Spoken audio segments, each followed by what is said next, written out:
Vaïdaber Hashem el Moshe be'etzem hayom hazeh lemor. Dieu dit à Moshe, be'etzem, parashat ha'azinu, en rapport avec le jour de Kippour. Ha'etzem, ça fait rappeler Kippour.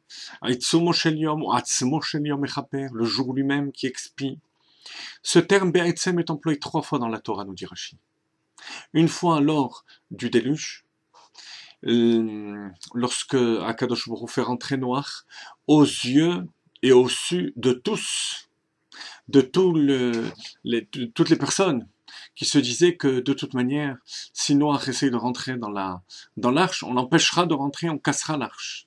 Alors Dieu leur dit, je le ferai rentrer en plein jour, et on verra celui qui sera capable d'empêcher. Il en va de même pour les Égyptiens.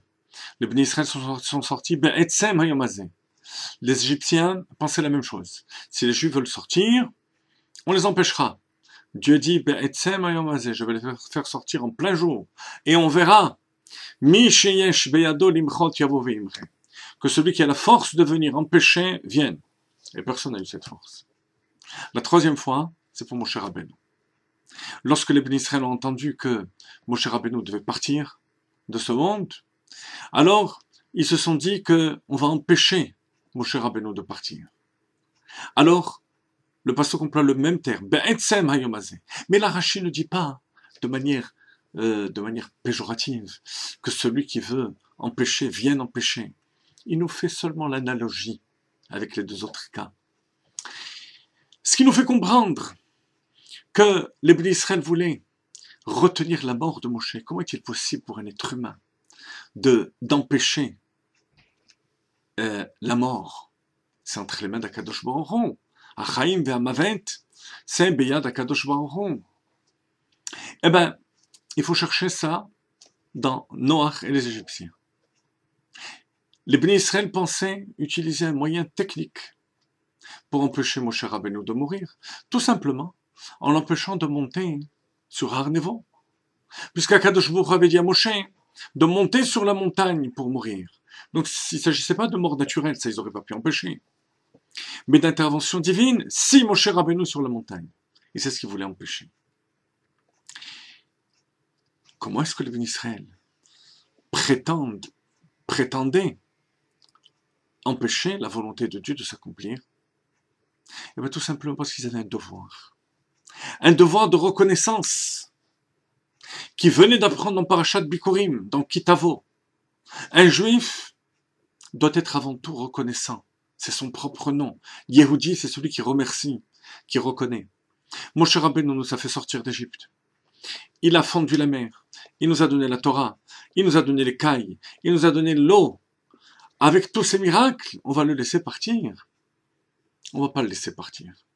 Alors il y a un ordre divin qui a enjoint à Moshe Rabbeinu de monter sur la montagne. Cet ordre ne s'adresse pas à nous. Au contraire, puisqu'Akadosh Baruch Hu a fait dépendre sa mort d'un processus technique, et que nous on a la possibilité de l'empêcher, eh bien on a le devoir de l'empêcher, par reconnaissance pour Moshe Rabbeinu. Et c'est ce qu'ils se sont dit. Finalement, ça ne va pas s'accomplir. Akadosh Baruch Hu va forcer ce destin. Et pourquoi? Pourquoi? Parce que, pour certaines raisons qu'on ne va pas expliquer maintenant, l'entrée en Eretz Israël devait se faire de manière naturelle. Avec Yoshua. C'est une nouvelle ère qui commençait. Pour le bien du peuple juif. Parce que c'est de cette manière, en passant par l'obscurité, le matériel, les voies naturelles, qui vont réussir à dévoiler le Etzem, l'essence de leur Neshama. Et non pas par l'aide de Moshe Rabbeinu. Vous comprenez maintenant le terme Etzem? Mais c'est le même que celui de Kippour. Comment est-ce qu'on retrouve le Etzem? C'est lorsque le niveau de Moshe Rabbeinu se voile et qu'on agit avec nos propres forces. Mais il en va de même le jour de Kippour. On pourrait se demander, puisque le but de chacun d'entre nous est de révéler l'essence de notre Neshama, pourquoi Akadosh Baruch Hu a-t-il fait en sorte qu'elle se voile? Nos maîtres disent que chez chacun il y a un niveau de Moshe Rabbeinu. Ce Moshe Rabbeinu, c'est l'annulation totale à Akadosh Baruch Hu, c'est l'essence de la Neshama. Pourquoi ça se voile? il devrait éclairer en permanence.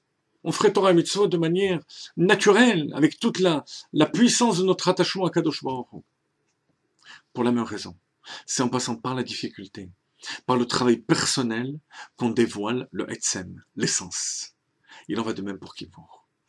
C'est en passant par le travail de la Teshuvah, qui est un travail personnel, qu'on arrive au dévoilement de Itzumon Shel Yom Ekapeh, ou plutôt on est un réceptacle pour recevoir l'essence du jour de Kippour, avec les 5 prières qui correspondent aux 5 niveaux de la Neshama.